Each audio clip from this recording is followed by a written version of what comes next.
What's going on? What's going on? Hollywood is what's going on.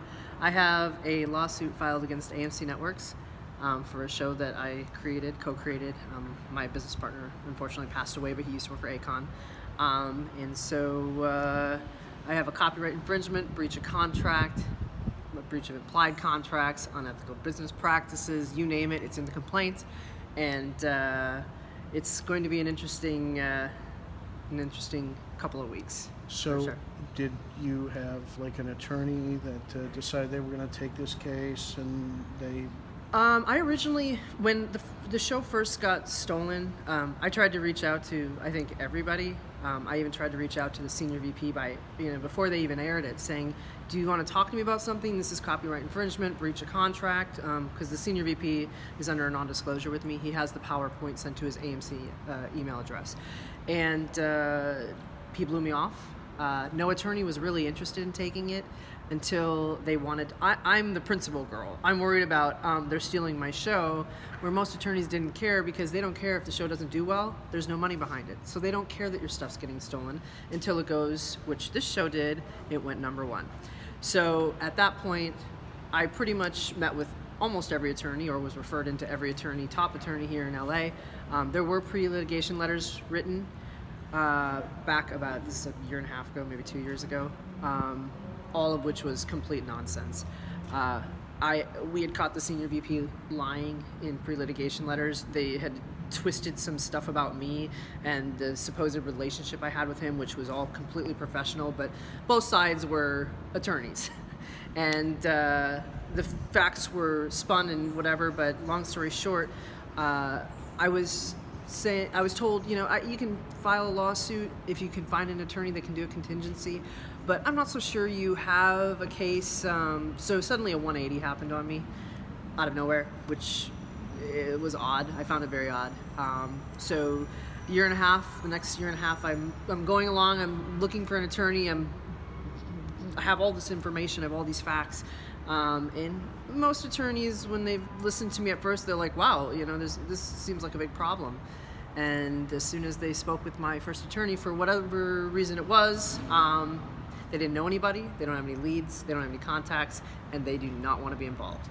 It was a clear message that was sent to me.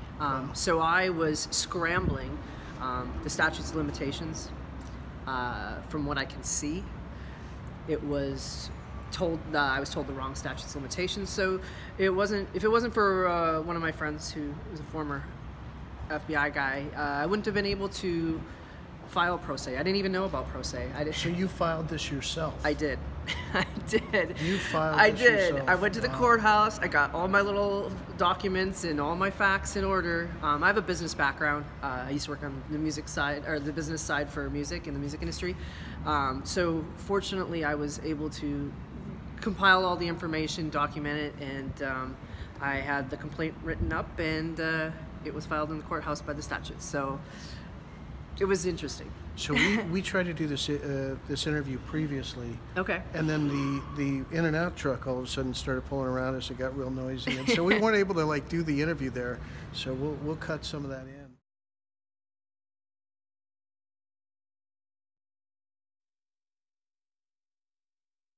Yeah. But that was pretty weird too, wasn't it? Yeah, well, I just think that I don't really think anybody wanted this lawsuit filed. It exposes a lot of things. When you take a look at the environment right now with the Harvey Weinstein stuff, there's women are being sexually assaulted, women, men, and everybody, kids, whatever, all of it. How people sat around and won awards, got delivered Oscars, and then they have the audacity to go march in the streets and act like they care about sexual assault 20 years after the fact. This is right now. Yeah. This is happening to me right now. There is no Me Too. There is not 20 years from now. We're right now. Yeah. We have a problem right now. I don't know how these people can sit in a room, act like it's totally okay what's going on. Yeah. The environment. So not only are they sexually assaulting women, I've walked away from jobs for men like that. So I don't understand how that even happened. But now it's the environment, the intellectual property environment, and fraudulent accounting practices. How do these people sit in rooms knowing that this is going on and not fight back?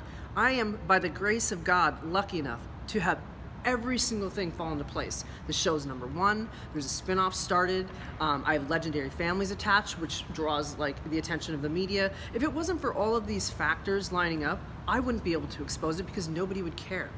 How they don't care, I'm not sure. I couldn't live with myself knowing if today I didn't fight back against the Hollywood executives and anybody else that's involved, because this is a collusion effort. It's not just one group of, it's the hip hop world, it is the executives, it is a collaboration of all of them. But if this happened to somebody else, if I didn't fight back and I watched this sit back and was like, oh well, you know, I won my lawsuit, but Tommy's going to deal with it tomorrow. How do you live with yourself? Yeah. How do you not say something? So for me, the time is right now.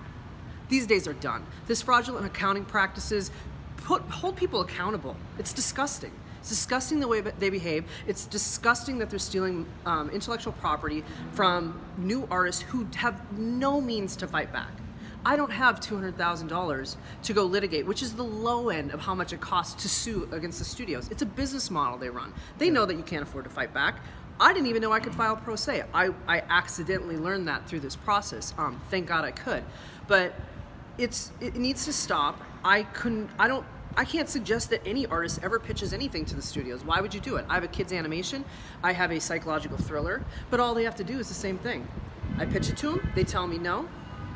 Well, they don't say no. They BS. But they say, you know, this isn't going to work right now. We have a too full of a slate. There's something similar that we're working on or whatever. But what they do is realistically, they go in, they change it a little bit, they wait a while, they air it, and voila. It's suddenly their idea. It's never been their idea. The show that was stolen from me was never their idea. It's an embarrassment the way they steal. It's a slap in your face. It's completely disrespectful on 98 different levels. They literally copy and paste from my PowerPoint into Variety. It's quotes. I quoted Gandhi in my PowerPoint. Little Romeo on his Instagram quotes Gandhi. They created this show to inspire people. That's what my whole PowerPoint is about.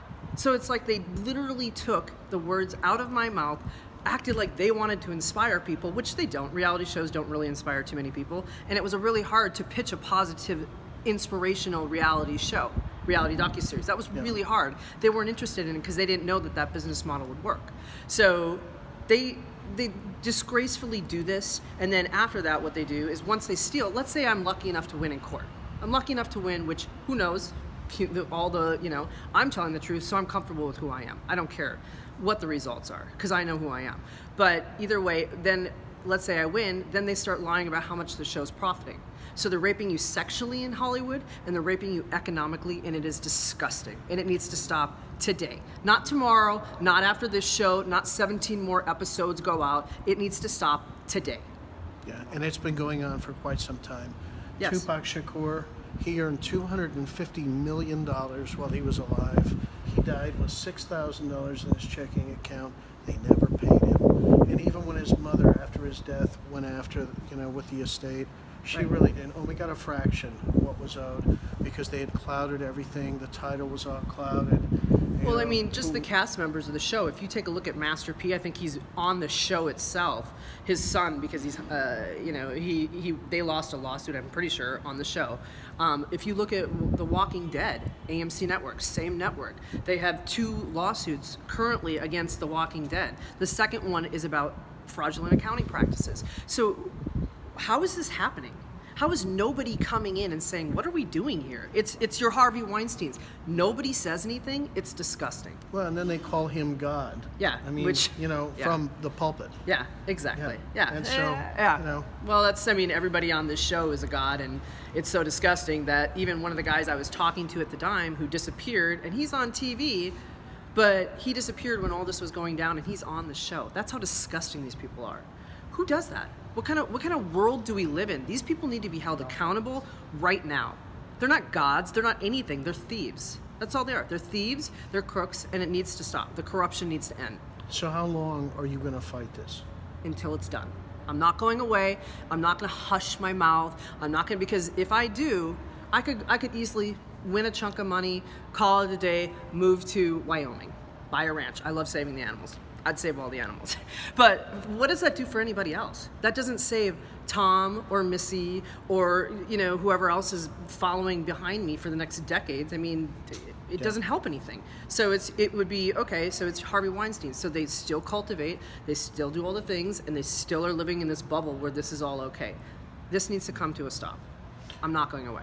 We're going to be following this story with great interest. Thank you. And we love your courage. Thank you. To stand up. It's David insanity. and Goliath. I mean, you're It going is. up against. It is. But you know what? This is the difference. It's David and Goliath, but I have the guts. I don't care if you're the president of MGM Networks. I don't respond to you're the star of a television show. My first boyfriend was an NFL superstar. I don't care about fame. I don't care about that. I care about principle, and God's gonna watch me through this whole thing because the only person that could line this all up is God.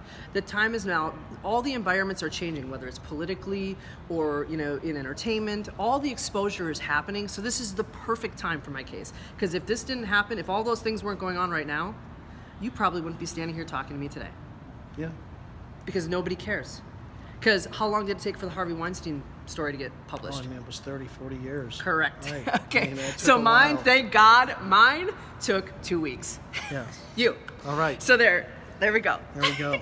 So, everybody, we are right here, right now, with this very courageous woman. She probably doesn't want her name mentioned, so we'll leave that out. And look forward to following this story, and you'll see updates in the Century City News as well. Thank you. I appreciate it. All right. Have a great day. Good luck. Thanks.